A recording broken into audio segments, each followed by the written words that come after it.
7년째 개발 중인 경기도 시흥의 해양 레저 단지입니다. 부분 개장했지만 상당수가 공실입니다. 개발은 되고 있기는 한데 눈에 띄게 확 좋아진다거나 그런 거 조금 더 기다려야 생각합니다. 이곳은 프로젝트 파이낸싱, PF 형태로 개발됐습니다. 최근 미분양이 쌓이고 있는데 기업은행 부당대출로 번졌습니다. 일부 시행사가 200억여 원을 대출받아 지은 건물들이 잇따라 미분양됐고 그 사이 대출 만기가 돌아왔습니다. 만기를 연장할 사유가 부족했지만 대출은 갱신됐습니다. 배경엔 고액 대출을 심사하는 한 간부가 있었습니다. 입사 동기였던 퇴직 직원의 청탁을 받고 성장성이 크다는 이유를 들어 처리해 준 걸로 조사됐습니다. 이 간부를 포함해 연루 사실이 확인된 4명은 모두 대기 발령 중입니다. 지점장님 언제쯤일까? 아직 그 진행 중이니까 뭐라고 말씀드립니다.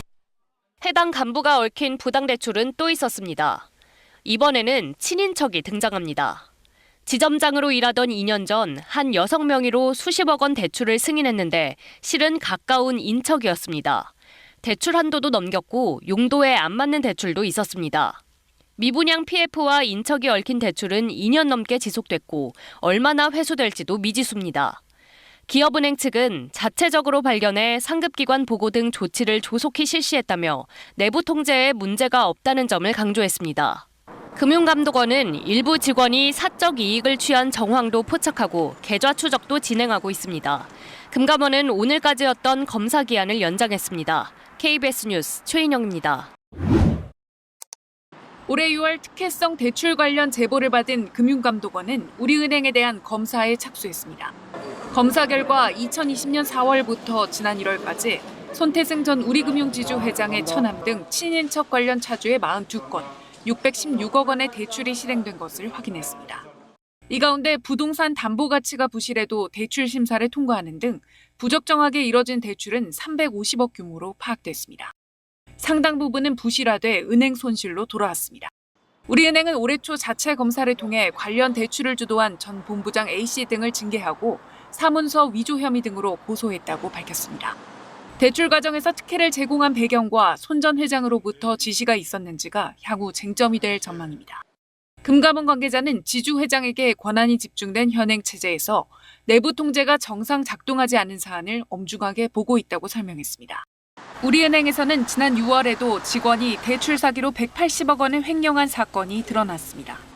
사건이 터질 때마다 내부 통제 강화하겠다고 말로는 그랬는데 시스템이 종합 부실했던 거였죠. 내부 통제 강화는 결론은 공문연불이 되었고 내부 통제 부실 문제가 반복되며 금융사고에 대한 경영진 책임을 명확하게 규정하는 책무 구조도 조기 도입 필요성도 커지고 있습니다. 과거와는 그 내부 통제에 대한 책임감이 달라지는 거죠. 평상시에 자기가 내부 통제를 잘못해서 생긴 거다 그러면 사고자와 동일한 입장에서 직접적인 제재를 받게 되거든요. 금감원은 부당대출 의혹과 관련해 관련자들을 수사 의뢰하는 한편 우리은행 제재에 대한 법리 검토에 들어갔습니다. KBS 뉴스 손서영입니다.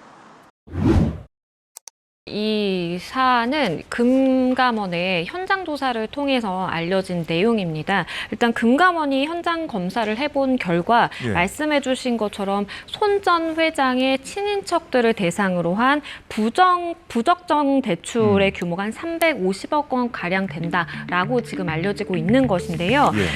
이 친인척 대상이라는 것에 대한 용어를 짚어드리면 해당 친인척이 전 대표라든지 현 대표 또는 대주주로 등재된 사실이 있는 법인이나 개인 사업자에 대한 대출을 말하는 것입니다. 사실 손 전 회장이 취임하기 전과 후를 비교를 해보면요. 취임 전에는 그 대출이 한 4억 원대밖에 되지 않았어요. 그런데 취임을 하고 이 재직 기간 동안 꾸준히 대출액이 증가를 해서 총 대출금의 경우에 한 600억 원대, 616억 원가량으로 지금 집계가 되고 있고 그중에 절반 가까이인 이 350억 원가량이 부적정 대출로 보이고 실제로 그중에서 269억 원에 대해서는 부실채권으로서 이제 연체라든지 이러한 것이 발생하고 있다라는 것입니다. 그렇기 때문에 일단은 지금 금감원이 이 부적정 대출 혐의에 대해서 사실은 수사기관의 수사까지 필요한 사안으로 지금 보고 있는 상황이고요. 우리은행 자체 내에서도 검찰에 고소를 한 그런 상황입니다. 이 4년이라는 그 긴 기간 동안 이런 여러 번 대출이 이루어져서 이제 이만큼 금액이 그렇죠. 쌓인 거라는 얘기잖아요. 어떻게 이런 일이 가능했을까요? 일단은 대출 심사라든지 사후 관리가 이제 적정하게 이루어졌어야 함에도 불구하고 그러한 것들이 미진했던 것으로 보입니다. 우선 첫 번째로는요, 이 차주 그러니까 대출을 받으려는 사람이 허위로 이제 서류를 제출을 합니다. 허위로 의심이 되는 그러한 서류를 제출했음에도 불구하고 별도의 사실 확인 없이 대출이 일어났고요. 그리고 이 담보 가치가 없는 담보물을 담보 설정함에도 불구하고 이 부분에 대한 사실 심사가 제대로 이루어지지 않았습니다. 그래서 담보 가치가 없는 담보물을 받는다라든지 아니면 보증 여력이 없는 보증인으로 세우는데도 대출이 아무 이유 없이 아무 문제 없이 사실은 이제 일어났던 것입니다. 두 번째로는 이제 본점 승인을 거쳐야 하는 대출 건에도 불구하고 사실은 본점 승인을 거치지 않고 지점 정결로 모두 다 끝나버린 겁니다. 그러다 보니까 본점까지 만약에 이제 심사를 받게 된다면 사실은 한 번 더 걸러질 수 있는 그러한 절차가 있었음에도 불구하고 지점 정결로 끝나다 보니까 이렇게 실제 대출이 발생할 수밖에 없었고요. 대부분 손 전 회장이 이 재임한 기간 2018년 12월부터 2023년 3월 사이에 이제 실행된 대출 건들이었고요. 그러다 보니까 금감원 입장에서는 지주 회장에게 권한이 집중된 이 현행 체계에서 지주라든지 은행의 내부 통제가 제대로 이루어지지 않은 심각한 사안으로 보고 있다라고 입장을 밝히기도 했습니다. 그렇군요. 자, 임종용 지금 현 회장, 그러니까 이제 우리금융지주의 현 회장이 대신 사과를 했어요. 이 사안에 대해서. 자, 그러면서 한 얘기가 이번 사건의 원인으로 첫째 이제 부당한 지시를 꼽았고, 부당한 지시. 그럼 위에서 이제 그렇죠. 대출을 하라고 시켰을 때 직원 입장에서 이제 거부하기가 어렵지 않습니까? 이런 부분 짚은 것 같고요. 그리고 기회주의적인 일부 직원들의 처신도 했거든요. 이런 부분에서 보면은 뭐 시킨다고 뭐 거부하기 좀 어렵지만 그렇다고 이거 한 것이 문제다. 그러니까 조직적으로 좀 이루어졌다는 이런 부분인 이런 지적 같기도 하고요. 어떻게 보십니까? 그럴 가능성도 배제할 수 없습니다. 왜냐하면 지금 이렇게 부적정 대출을 일으킨 이 장본인이라고 할 수 있는 주도한 사람이 하나 있거든요. 임모 본부장이라고 지금 전해지고 있는데요. 일단 우리은행에서 자체적으로 이제 확인을 했을 때에도 임모 본부장과 그 비롯한 추가 7명 더해서 한 8명 정도에 대해서 면직이라든지 아니면 성과급을 회수한다라든지 조치가 취해졌습니다. 일단은 우리은행 사측이 파악을 하기로도 임모 전 본부장이 이제 사실상 주도를 했고 그 밑에 있는 임직원들이 줄줄이 사실은 조직적으로 개입했을 가능성을 배제할 수 없는 것이고요. 어떠한 혐의점이 포착이 됐기 때문에 사측에서도 이러한 징계, 중징계라고 볼 수 있겠죠. 중징계를 내린 것으로 보입니다. 그렇기 때문에 이 부분에 대해서도 사측에서도 검찰의 수사까지 필요한 단계라고 파악을 해서 지난 9일에 고소를 했고요. 일단은 적용할 수 있는 혐의의 경우에는 본인들이 이렇게 부적정 대출을 일으킴으로 인해서 회사라든지 그리고 이러한 은행을 믿고 돈을 맡긴 여러 개개인들에 대해서 사실상 손해를 발생시킨 거나 다름없습니다. 그리고 허위의 서류를 접수를 해서 그것을 적정한 것처럼 사용을 하도록 도왔기 때문에 사문서 위조라든지 아니면 배임 혐의 등 다양한 혐의가 적용될 수도 있겠습니다. 그렇군요. 자, 금감원의 발표를 들어보면 이게 제보를 통해서 조사가 이루어졌다고 그래요. 이게 사측에서 나름 이 상황을 좀 감지하고 제대로 조사를 했다면 누가 제보를 했겠어요? 그렇죠.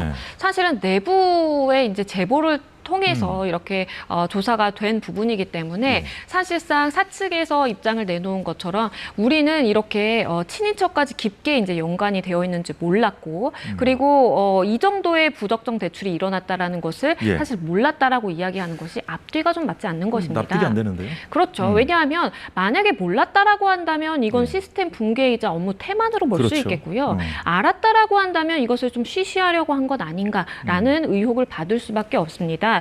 사실 우리은행은요, 임직원의 일탈과 그리고 차주의 사기에 따른 대출이다라고 해서 꼬리 끊기식의 발언을 했습니다. 이것은 그 임모 본부장 개인의 일탈로서 발생한 것이지 우리 사측의 어떠한 시스템이라든지 이런 것과는 무관하다라는 취지의 입장으로 보이고요.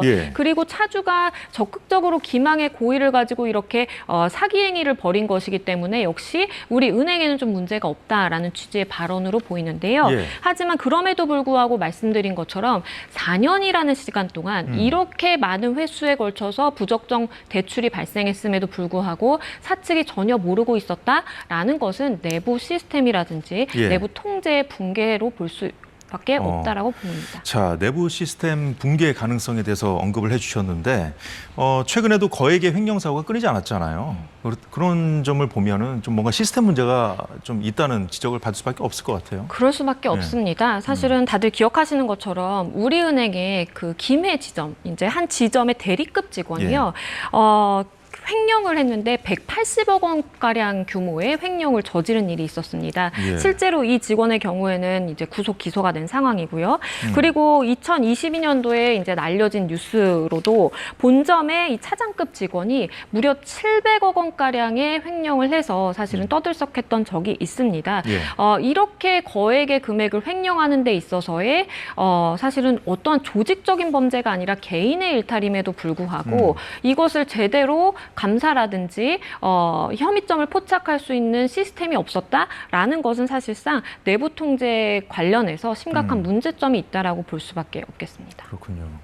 자, 그래서 이제 우리은행에서 대책을 좀 몇 가지 내놨던데요. 이 영업점을 뭐 불시 검사한다든가 뭐 이런 대책들을 내놨는데 뭐 해결이 되겠습니까? 그런다고 해서. 일단은 우리은행이 내놓은 이러한 이제 대책은요. 본점에서 예고 없이 뭐 현장 조사를 하겠다. 지금 현행으로는 이제 미리 예고를 하고 간다고 합니다. 본점에서도 좀 사고를 내는. 그렇죠. 근데 이제 본점에서 되겠어요. 예고 없이 간다고 일단은 이야기를 하고 네. 그리고 뭐 해당 직원의 이제 비위행위가 발생하면 즉시 뭐 업무 배제를 하겠다라고 하는데요. 사실 근본적인 해결책이 되기는 좀 어렵다라고 보입니다. 말씀해주신 것처럼 본점까지 사실은 개입을 해서 이러한 일이 발생했을 가능성도 전혀 배제할 수 없는 것이고요. 지금 수사기관에서 초점을 맞추고 있는 것은 예. 실제로 이 윗선까지 쭉 올라가서 손 전 회장이 전혀 개입한 것이 없는가 여기까지도 초점을 맞추고 있는 상황인데 본점에서 예고 없이 이렇게 불시에 사점 점검을 나간다고 해서 예. 이것이 뭔가 개선이 획기적으로 되기에는 현실적으로 좀 어려움이 있어 보입니다.